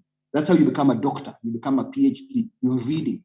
You become richer in knowledge. That knowledge cannot be taken away from you. You can be arrested. You can get sick. Eventually, you get better. The knowledge is in your head somewhere because you read the book. I urge you to read. Thank you. Thank you so much, Patrick. Clearly, what book is by your bedside? If you're on this call, what book is by your bedside? Because clearly there is no end to reading. If you don't like to invest, at least at a bare minimum, go and invest in a book. Patrick told us, choose your friends wisely. Well, you can see that he has a stack of 30 new books that were given to him by his friends. What are your friends giving you? Or the only thing that you know how to do, you're looking forward to the 24th so that you can go and storm some of those places. Go with some books that you can actually look at. Quite an interesting insights right there. Patrick, I still have another question for you. And the question is, I have quite a few things here and there that at times I get overwhelmed, and yet I still want to do more. How do you manage to keep it together with so much to oversee? And the next question is, I and husband own 2 retail shops which have failed to grow. Instead, we keep restarting since every worker keeps going with money. Sell but don't declare. Then after we audit, we find stock missing. I and husband do not stay in the shop all the time since we have our professional jobs but do record keeping. And Catherine, after Patrick, I want you to respond to the question, is borrowing money to build a house a good debt because it doesn't generate you any money? Is it worth the risk? And the other person is asking, where do you draw the line living and enjoying your life now while also saving and investing for the future? So I'll start with Patrick and then wind up with Catherine. Okay, I'll try to be short on this one. Sometimes my responses are too long. First of all, there are assets and liabilities, and I'd like to assume everybody knows what's an asset and liability. You've got to choose where to spend time. The more assets you have, then it's easier for you to manage your liabilities. Never let your liabilities overwhelm you that they exceed your assets by far. And it's one thing to have assets and liabilities, but what's important is the cash flow that comes from the assets enough to sustain the liabilities. Cash flow is so important. Need to emphasize that. Now, how do I manage it? I do so many different businesses. In fact, I tell people, don't do like I do like I say. Specialize on 2 or 3 things if you have to. Why? Because in Africa, we don't put all our eggs in one basket. You find every rich man in Africa has got 3 or 4 or 5 or 10 businesses. Look at Dangote in Nigeria, look at South Africa, Ramaphosa. Everybody has a portfolio. You don't risk and put everything in one business. Why? Because with the stroke of a pen, a government can change the rules and then you're outside. You find your business is gone. or something can happen like the border is shut down. If your business was to Rwanda for 3 years almost now, your business will be closed down. So you don't put all your eggs in one basket. Lately, you see the line at the Uganda border coming from Malaba because of COVID testing. A 70-kilometer line of trucks can't come in. If you've run out of fuel or you've run out of a product, what do you do? So you've got to diversify your business. We in the hotel industry were hit so hard because of COVID. We're still big right now, but we have learned to be resilient. And if I put all my eggs in one basket, where would I be? At least I had telecom, I had energy, I had electricity, I had different projects that had some revenue streams to keep me afloat and make sure I have some cash flow. Now, to do that, you need to build a system. A system is so important. When I tell people, what is a system? A system that works. When you start a business, you build a system around it. Someone says they have supermarkets and they keep collapsing because you've not built a strong system. Especially retail supermarkets, they need a very robust system. You have seen Uchumi rise and fall, Nakumat rise and fall. We are seeing so many of these people get into retail. And it's not a joke. It's a very tough business. You're dealing with so many products and a tricky business. So you need to embrace technology as much as possible. And the system must work all the time, not 99% of the time, 100% of the time. Otherwise, the pilferage is so high, you're out of business. So once you've got a system, then you scale it. You can expand. I began with one Simba Telecom shop. I made sure the system was working. I opened 5. I retested the system. Was it strong enough? Then I went for 50 shops in Uganda. Then I went to Tanzania, 50 shops. I went to Kenya, 50 shops. I kept opening up shops because now I have a system. And it's the system that protects me. I have good people working, managing the system, but you can't count on them. There must be checks and balances. There must be a system that will quickly red flag anything. And that's what keeps the system running. The cash flow, because it's airtime or money. It's a very high turnover business, but very small margin. So you've got to make sure it's running smoothly. Everyone must know their part. You must pay people on time. If you don't pay their salaries or what have you, you're inviting trouble. You have security, insurance, rent, electricity, so many costs, but you must make sure the system is working. It's not working for 20 years. Now, building a system is the hardest part, but once you've got a system going, it's good. And you just keep tinkering with it, fine-tuning it to make it a little bit more robust. So those are the things you've got to do to build a system, to grow a business, to diversify your portfolio. Then you have different revenue streams. I like to use the example of River Nile or Lake Victoria. Lake Victoria is full to the brim because there are so many rivers that feed it. The rains coming in from all these small streams and swamps, from Congo, from Rwanda, from Burundi, from Tanzania, they come and feed Lake Victoria. That's how your revenue streams are. That's why this River Nile starts from Lake Victoria, the source of the Nile, and goes through Sudan, Egypt, all those countries, until the Mediterranean, and the water keeps coming in. We have small streams that feed it, but it feeds all these people along Africa until the Mediterranean, because it's got so many small revenue streams. So think of your business as having small revenue streams that eventually add up. Then you can afford to say, I can buy this car, I can buy that house, because the revenue streams are there, they're reliable. You get a hiccup with the hotel industry, suspend revenue, close it down. Look at the people in the nightclubs and bars. They've been struggling now for over 2 years.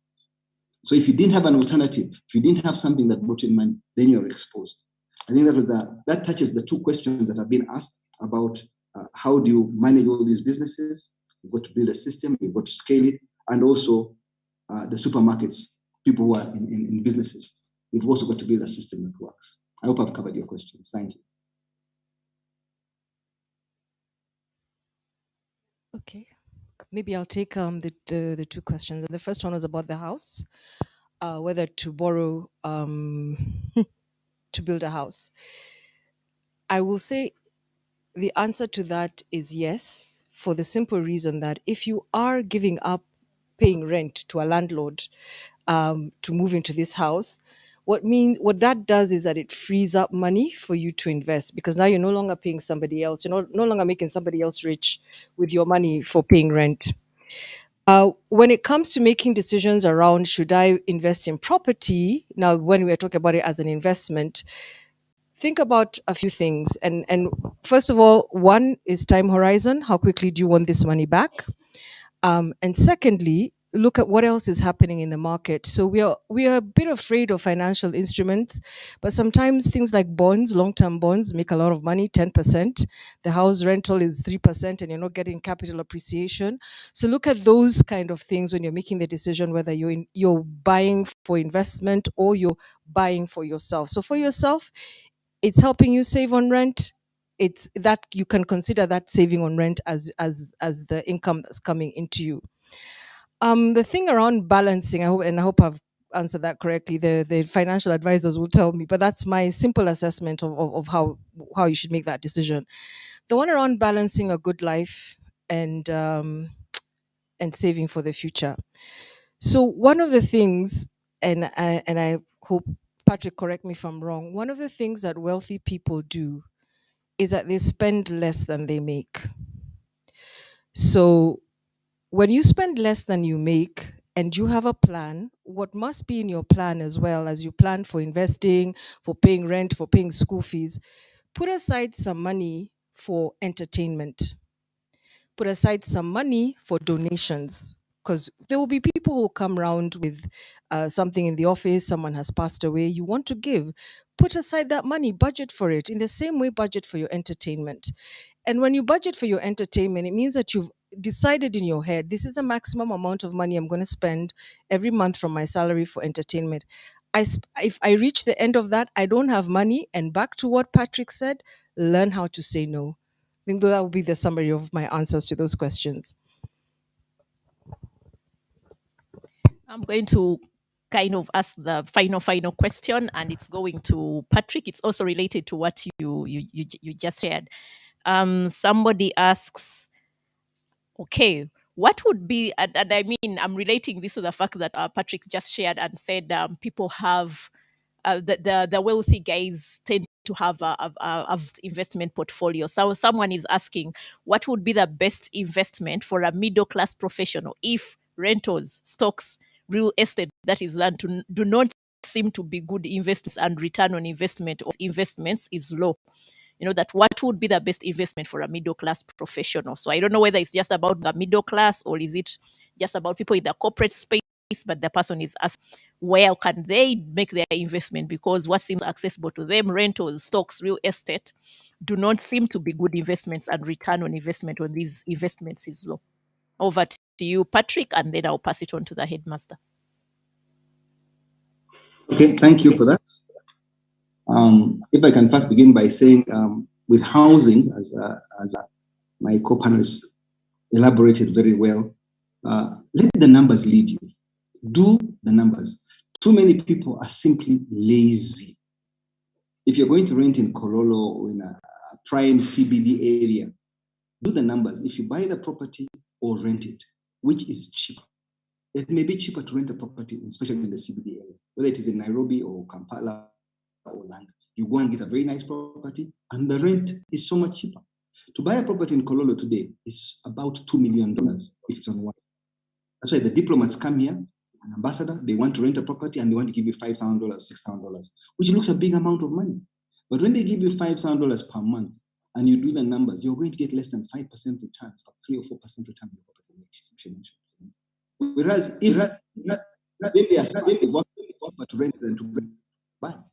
Whereas if you're in a rural area or a bit outside the CBD area, let's say you're in Nigeria or wherever, then it may be cheaper.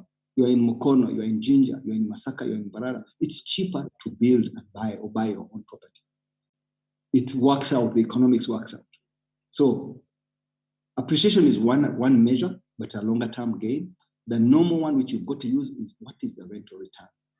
If the property can pay for itself inside 10 years, then you get 10% return. If you've got to wait 20 years just to get your capital back before any profit, then you're getting 5% return. Anything below that is not a wise investment.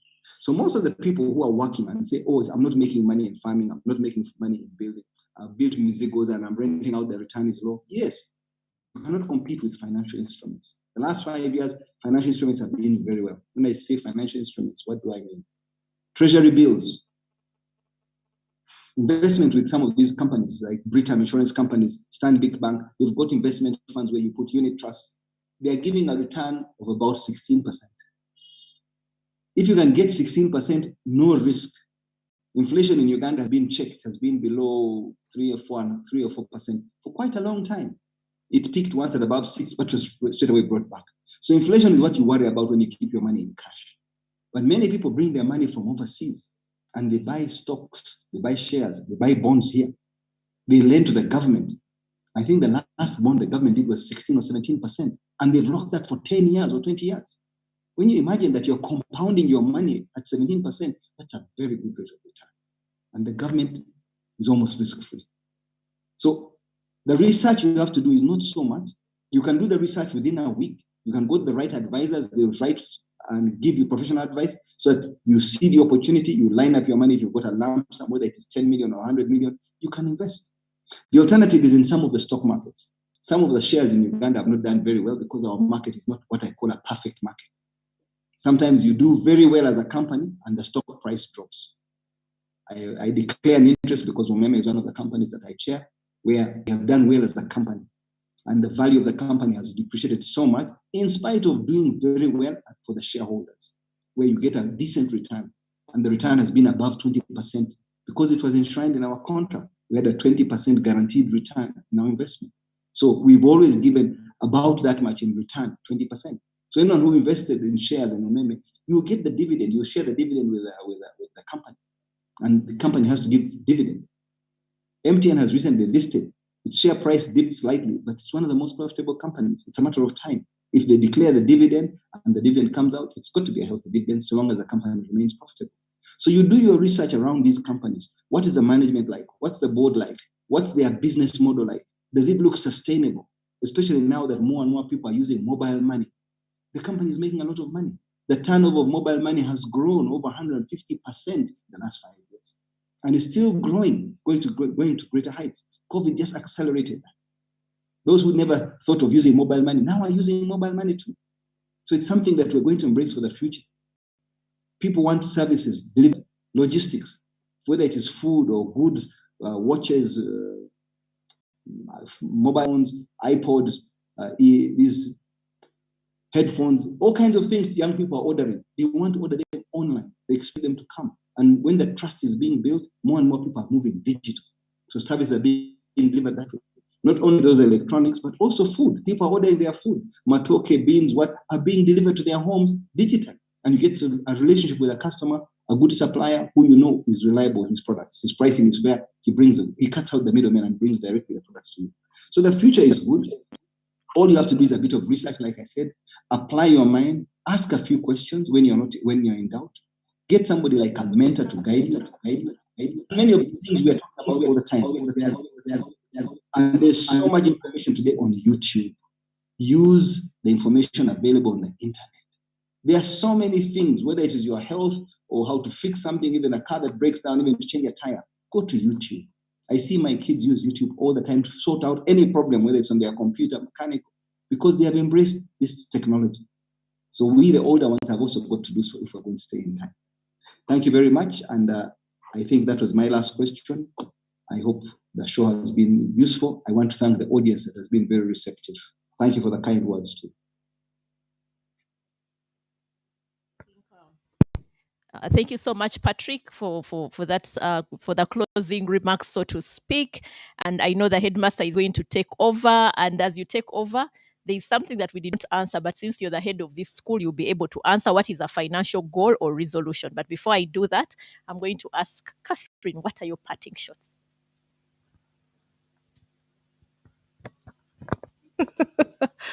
It's a good question. I think coming here and sitting here, it's sort of also made me reflect. So I'm not one of those people who set goals for 2021. I was too confused after 2020. So beginning 2021, I was in a space of real deep confusion. And so now I'm having to sort of recoup. I'm one of those people who's trying to recover from 2020 and start again in 2022. So just and I know there are many of us like that in the audience.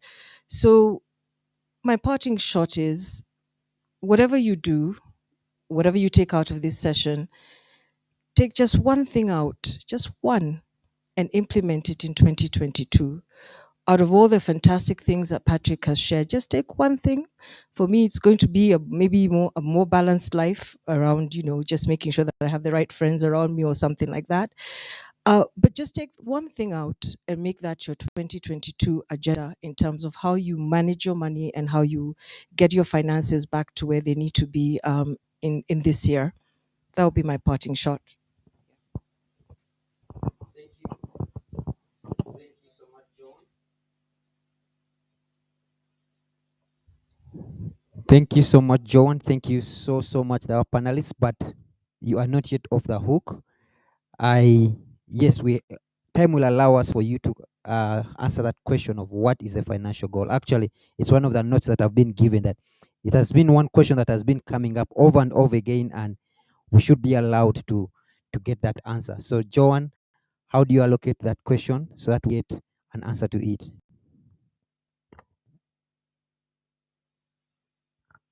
I had actually passed on that question to you, but you decided to dodge it as the headmaster of the school, because there's a reason why you started these classes, right?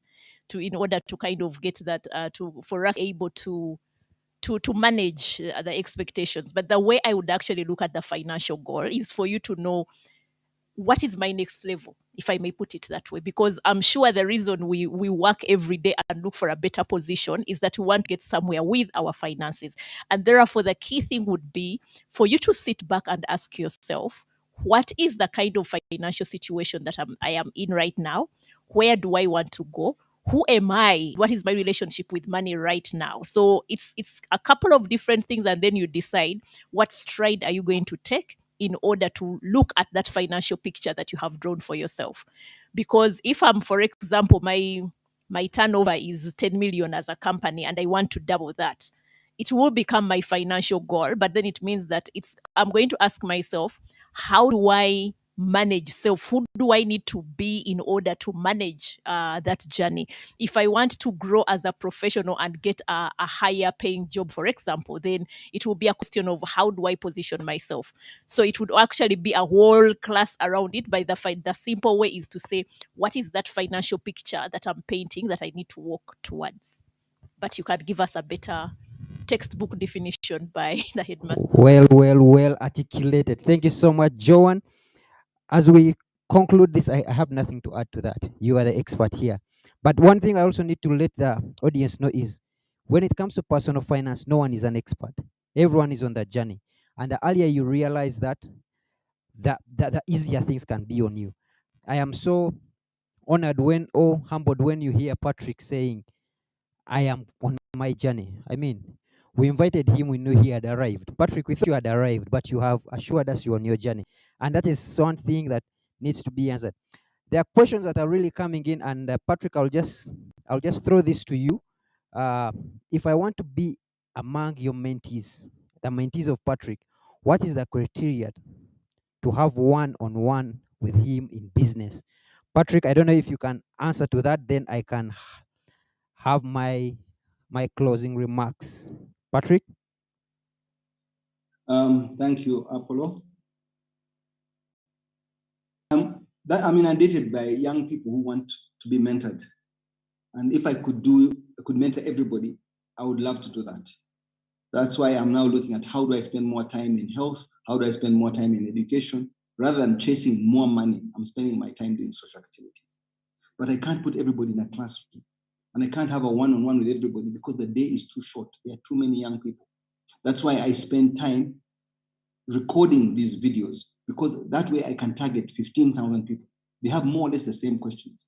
If you see the questions I get on Facebook, and I have quite a number of people following me there, they have very similar questions. So I try to process them and bring them into a format of some kind, where when I address a certain subject, I'm addressing so many young people. Simply because I can't take on everybody. It's just physically not possible now to take on everybody one-on-one. I have a family, I have 4 children, and even they don't have enough time to see me. They're always fighting for my time because I've got so many businesses to run and I want to spend time with them. And when I was much younger, I spent so much time chasing business. I'm trying to make up for that period when you have this life work balance where you've got to give your family a bit of time, but it's simply not enough.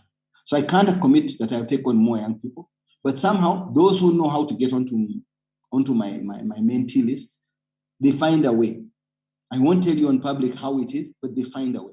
But you must stand out. You must do something that is startling. I must believe that you're special, because there are so many other people who are mentoring people, and there are very many good coaches. They don't have to be very successful in business, but they are good coaches. But then to find a combination of a good teacher and a person with the experience, there are few people. There are many people who are very experienced, especially in Chikubo. They understand business, but they simply will not talk.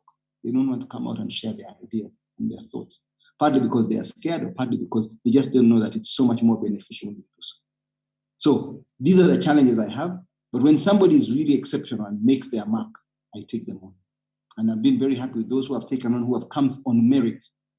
But some people come to me, they want me to mentor them. They've never read the most basic book like Rich Dad, Poor Dad. They've never heard of it. Now, how do I start with you? You've come to somebody who's like a professor in teaching, and you want him to teach you ABCD. The basics are there. Begin with Tony Robbins, Richard Kiyosaki. Read all the books, Rich Dad, Poor Dad. Read some of the books I've shown today. And then you can look for somebody else. And I say that with a lot of humility. Thank you. Thank you. Thank you. Thank you. Thank you so much, Patrick. Well said. To the end of this conversation, it has to come to an end. But one of the things I need to let the people know is you were kind enough to accept our invitation.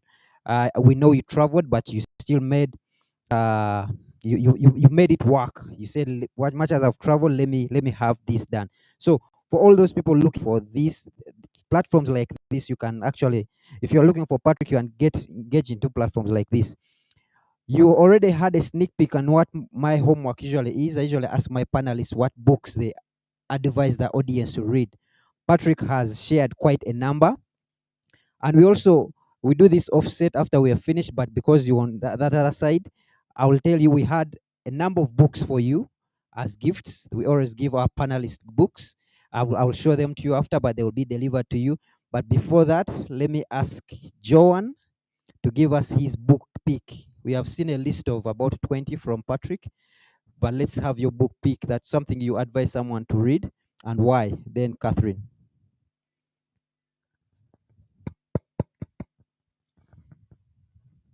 This month I'm kind of a slow reader. Let me put it that way, because I was busy planning for Dine and Dream. But the book that I'm currently reading is by somebody called Jay Shetty, Think Like a Monk. Think Like a Monk.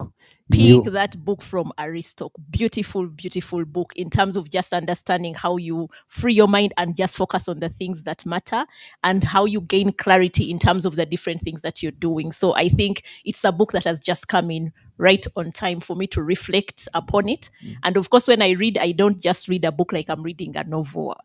Before I put down a book, I must ask myself, what did I implement out of that book? So Think Like a Monk is my pick by Jay Shetty.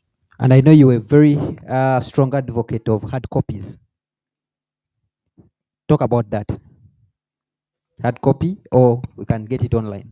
Well, you could try and pick it online, but I just love the smell of the pages. Even my personal book is also now on Amazon. So if somebody wanted to pick it from there, it's on Amazon. But I love the smell of pages.